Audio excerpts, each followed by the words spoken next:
Well done, Mr. Wright. I bet it wasn't easy to gather as much information as you have. So you were Shelley the Killer's client? You don't really think I would dirty my own hands at this, do you? What did you mean?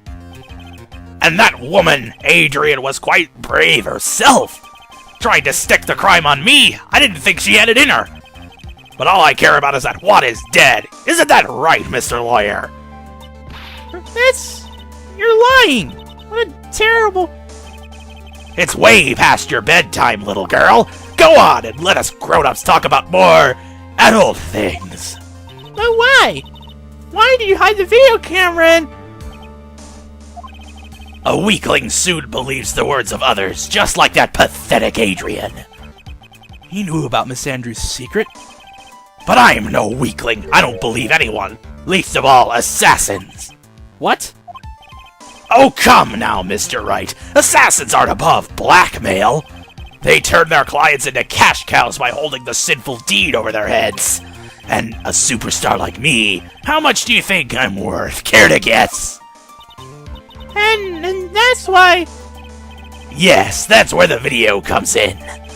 It's got his face and the crime recorded on it preserved for all time. With that, I can keep him at bay and even blackmail him if I want.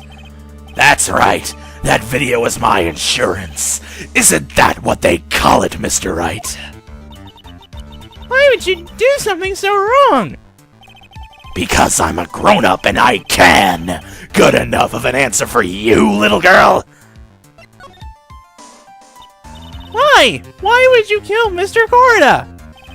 Because he was about to sling so much dung onto my beautiful public image.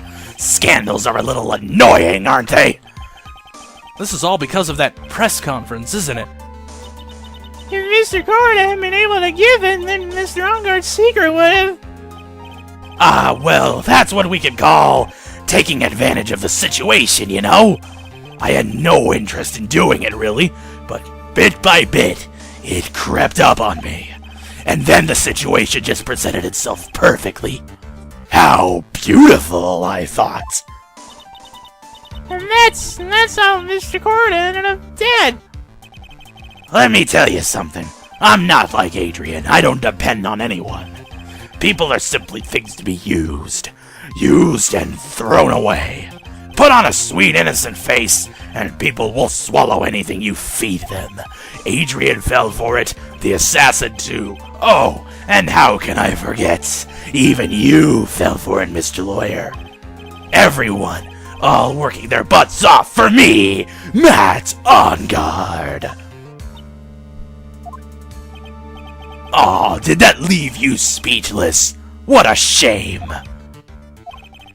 What's wrong, Mr. Lawyer? You've grown awfully quiet. How could I have been so deceived by you all this time? When we first met, I asked if you had killed Juan Corda, and you answered very clearly that you hadn't killed anyone. Hey now, I never told you any lies. The person who did the killing was that Dick Hiller guy, right? All I'm guilty of is taking a cat nap in my room. You killed Mr. Corda! Ha ha ha. I dare you to say that in court tomorrow. Oh, but too bad you can't. You're my lawyer after all, aren't you? You could always drop my case and refuse to represent me. How does that sound? But you can't, can you? That would be the one thing you absolutely can't do. Mr. Lawyer! You wouldn't want to test Dick Hiller. He's a man of his word. Or so I hear. You could end up getting a certain friend of yours rubbed out if you lose. You scoundrel! So if I were you, Mr. Wright, Esquire, I think I would give it my all tomorrow. Remember, everyone likes a happy win-win resolution. I'll get you for this. That's such a cliché phrase. Juan said something just like that, if memory serves. Of course. Well, we all know how well things turned out for him, don't we? Good night, Mr. Lawyer. Maya! Maya, what am I supposed to do? And now you finally found it. The starting line of this case.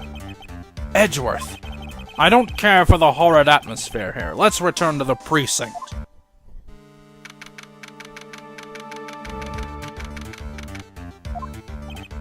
Well, Wright, what are you going to do? If you plan on changing your defense... No! We can't do that! That's right, he's holding Maya hostage. What should I do? That's not something I can answer for you. Mr. Edgeworth! Right, you can only decide where to go from here. 1 year ago, at that time, I didn't truly understand what a prosecutor was. And that is why I had to leave the prosecutor's office. I felt that I couldn't stand in a court of law until I knew what a prosecutor really was. And now, Wright, it's your turn. My turn? What is this thing called a lawyer? What can you do as one?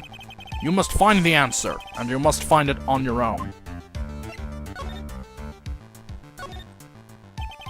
I'm a lawyer, but to fight for someone who is clearly a killer, Matt Engarde, that man is really...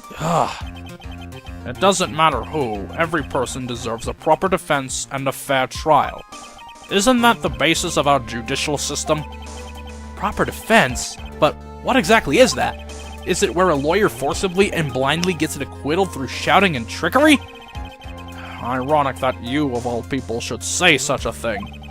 Isn't that exactly how you have fought for your clients up until now? Well, that may be true, but that's because I've believed my clients to be innocent from the bottom of my heart. But if I were to get Engarde an acquittal, that isn't a proper defense at all. I became a lawyer because I thought I could save people who were suffering and in pain. But when I look at this mess we're in, I can't even protect the person closest to me. Even if I win the case, I still lose in the end. I just don't know what to do! Right. Would you get a hold of yourself? You have it all wrong. Huh? We aren't some sort of heroes. We're only human, you and I. You want to save someone. That's something easier said than done, wouldn't you say? That's... You are a defense lawyer. You can't run away from that. You can only fight. That's all you can do. People like you and Franziska von Karma are always using all you have to pin me down. You fight to the very end, even when you know the truth is not with you. But I'm not like you. I can't fight for a false verdict, for a man I clearly know to be guilty. Franziska, she fights for herself. The only thing she fights for is her perfect win record, that's all. And? Isn't that the same as you? Isn't that why you ran away a year ago? Because your precious win record was destroyed? You're so petty! I see. Now I understand why you despise me so. However, you are mistaken. What are you... Thanks to you, when you sealed off my path to a perfect win record, I began to realize the error of my ways. I realized that things such as a perfect record were meaningless. Eh? I don't believe you. Are you saying that is why you left the prosecutor's office? But then, why? Why are you here now? The answer to that is something you will find out on your own. I have faith you will see it before the verdict is read tomorrow. But if you can't, then you will be powerless to change the ending of this story. Mr. Nick, the transceiver! I'm sorry for what happened earlier. Well then, Mr. Attorney, do you wager you can obtain an acquittal tomorrow? My, what is the matter, Mr. Attorney? I don't sense your usual anger this time. Tell me, please, why are you holding Maya hostage for Mr. Engarde's sake? Why are you doing this for that cold-blooded killer? Right. Please don't misunderstand things. He is my client. Don't toy with me. A man who hires an assassin is just as much of a killer himself. I believe you are asking me for a reason as to why I'm doing what I am. Yeah. This is what I like to call my aftercare. What the heck is aftercare? My name carries a certain amount of honor and dignity, Mr. Attorney. I take great care to ensure that no suspicion falls upon my clients for my handiwork. That is what is called client relations, and is a part of an assassin's duty. An assassin's duty? We were unlucky this time, and my client was arrested as a suspect.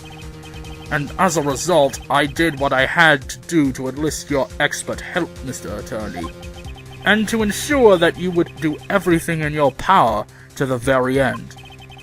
What is your name? I believe I told you once before, however... You did, but... My name is the Killer. Shelley the Killer. You're Shelley the Killer? Please keep in mind you do not have much space to maneuver with me. As a the Killer, I always finish what I set out to do. If you fail to keep up your end of the bargain... Maya! It would be my duty as an assassin to see to it she receives a nice long nap. Now then, if you'll excuse me, if someone were to trace the signal back to me, it would be quite troublesome. Wait, what? I don't know what to say. Edgeworth! Huh? Did you hear that? At the end of that transmission. Huh? Oh, that. It sounded like a cat. A cat? It can't be! That cat, can it? What is it? I know where Shelley the Killer is holding Maya hostage. Edgeworth, have all police units head for Engarde Mansion, immediately! Alright, you hurry over as well, then. Don't lose hope yet, Pearls. The fight has only just begun. Yeah! Alright, let's hurry the hell over there.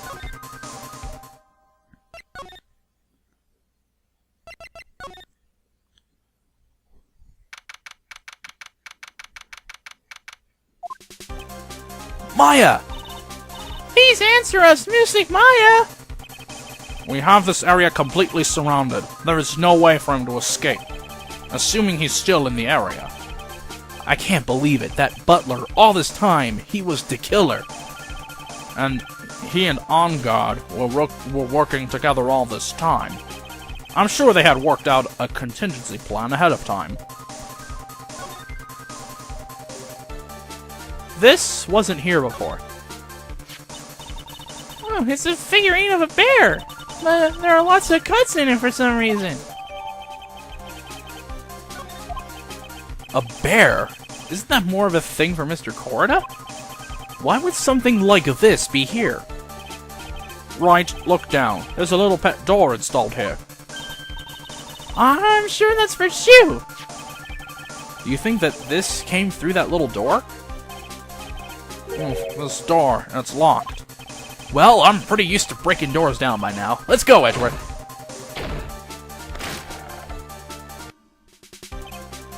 Ah, there's no one here. From the looks of this room, I would say this is Engarde's private lounge. Look at this, right? An antenna for sending and receiving radio signals, and a VCR. Check inside the deck. If there's a tape, it would be an important piece of evidence. If we're lucky, it'll have the moment the crime was committed recorded on it. I'm sorry, but the tape deck is empty. There's no tape to be found. No. But there's no mistake that someone used this to record something. It looks like someone took the tape we're looking for and escaped with it.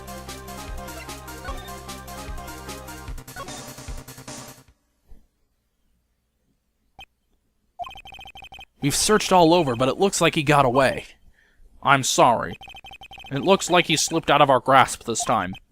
And now we've lost our only lead. Don't give up yet. That little girl is looking to you to be her pillar.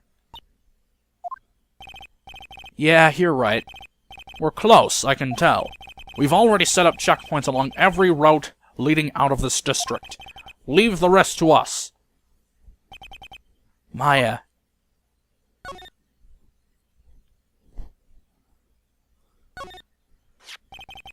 This looks like a picture of Miss Impax. With love, Celeste. Miss Impax, you mean? Yes, Mr. Corda's former manager.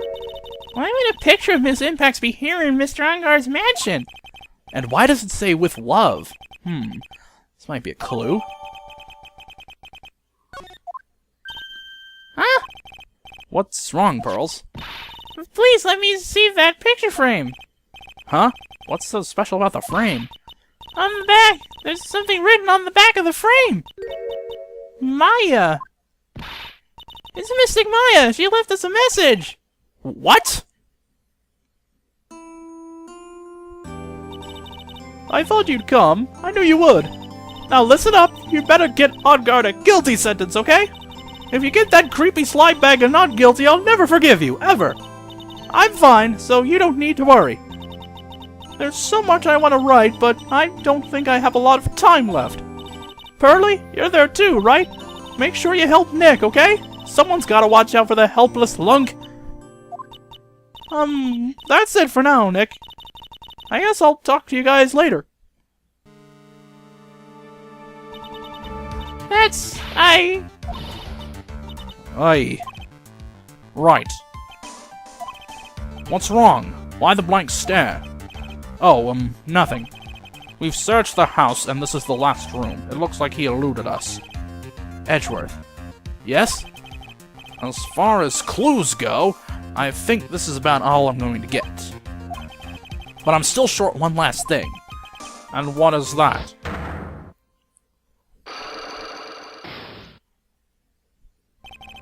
Miss Andrews' psycholock.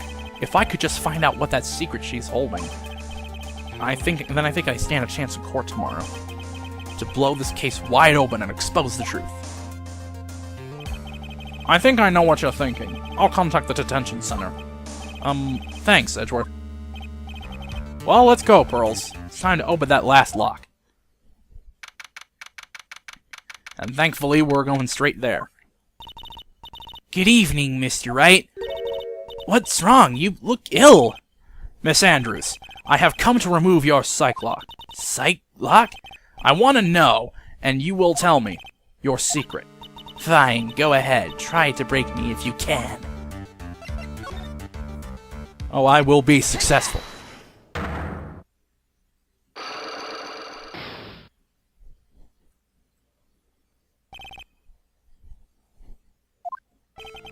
Can you please tell me why you framed Mr. Engarde for the murder? I've already told you countless times. It's because I thought Matt was the killer. No, that's not it. I know you have a personal reason to dislike Mr. Engarde. Miss Andrews, you may think I didn't hear it, but I know you said something earlier. You said revenge. So you're saying that I was taking my revenge out on Matt, and that's why? What an absurd idea. I don't have anything I want to take revenge for. Miss Andrews, a woman who lives by being dependent on another person. There is something or someone in her past that would make her take revenge. And that someone is your mentor. Take that! Celeste! There is only one catalyst that could cause such strong feelings and even revenge, and that is Miss Impax's suicide. What are you trying to say? Celeste was Juan's manager. On top of that, the one who hid her suicide note was also Juan. What does all this have to do with Matt? You're right. You haven't mentioned him yet. But for you to hate Mr. Engarde, it would mean that he must have some relation to Miss Impax and her suicide. Can you explain to me this relation between Celeste and Matt? Oh yes, with the last piece of evidence I just got like 3 minutes ago. Take that! This is a photo of Miss Impax, correct? She looks younger than when she passed away, though. With love, Celeste. This is Miss Impax's handwriting, isn't it? Where did you find this? No, that's alright. It was a rhetorical question. Yeah, it is. I found this at Mr. Engarde's mansion. And after all this time, my last remaining secret has been revealed.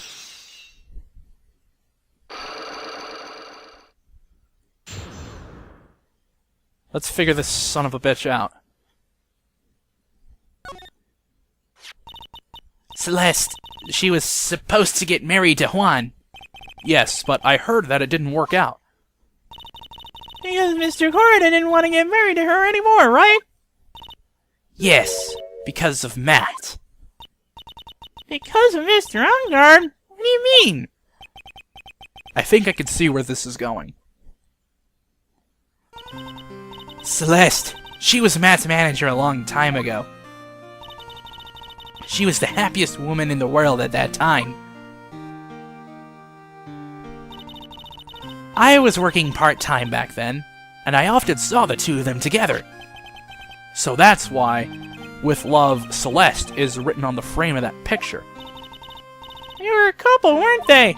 It wasn't anything as splendid as that. Celeste was being used.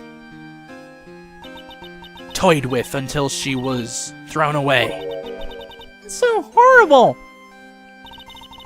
Matt's entire image is built around how nice and wonderful of a man he is. A scandal would have destroyed that. Which is why Celeste, in her kindness, moved over to Worldwide Studios. And that is where she met Juan. She seemed really happy with him, even happier than when she was with Matt. Celeste and Juan were such a good match that they were even planning to get married. And then, it was suddenly called off. On the night Juan called their marriage off, Celeste, she killed herself. And that's why I framed Matt. It was revenge for Celeste and for myself. I'm sure even you can guess why Juan called the wedding off, right? Matt confessed to Juan about his relationship with Celeste. I see, so that's what happened. But then why did Mr. Corridor have to call off the wedding? I don't understand at all. It was probably because of his worthless male pride. Juan and Matt were always fierce rivals. Matt waited for the wedding announcement and then unleashed the truth on Juan. He was aiming for when it would hurt Juan the most. Poor Miss Impax! That wasn't the end of it. That day, I'm almost certain that Celeste left a suicide note behind. And in that note, she left a detailed account of Matt's various misdeeds, and, so that she would never again be hurt by Matt, she chose to die. Then, when Juan discovered her body, he hid her note. But why would he do that? It's simple. Juan realized that note was a powerful weapon against Matt, and it would be especially damaging to his refreshing like a spring breeze image. In any case, with his pride hurt, Juan sought revenge. Revenge? There's that word again. Juan wanted to publicly disclose the contents of that suicide note. At a time that would cause Matt the most damage, of course. And that was at the press conference after the stage show. I know all about it because I heard it all from Juan. It was so I could find out all about all this that I drew close to Juan to begin with. They're quite a pair of hideous monsters, aren't they? Even Celeste's death was something for them to use in their game. That night, when I found Juan's body, it was only natural that I thought the murderer was Matt. Those two were always spying on one another, after all. As for me, I was frantically searching for Celeste's suicide note. I wanted to destroy it before it ever went public. I was going to burn it. I had even brought a lighter. But I couldn't find the suicide note, and that's when revenge crossed my mind. Yes, I was going to bring to them my own kind of cruel revenge. Celeste was killed by those two monsters, So when I stabbed Juan's body with that knife, I didn't feel a single shred of guilt.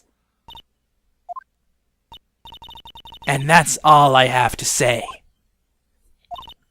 Well, Mr. Wright, even knowing all this, are you still going to help that man? I'm a lawyer. I see. What a foul profession. Thank you very much for your time and talking with me. It was no big deal. I couldn't sleep anyway. I can't sleep either. Not with Maya's situation, or with what I know now. Well, things are gonna come to a head next time. We'll see you then.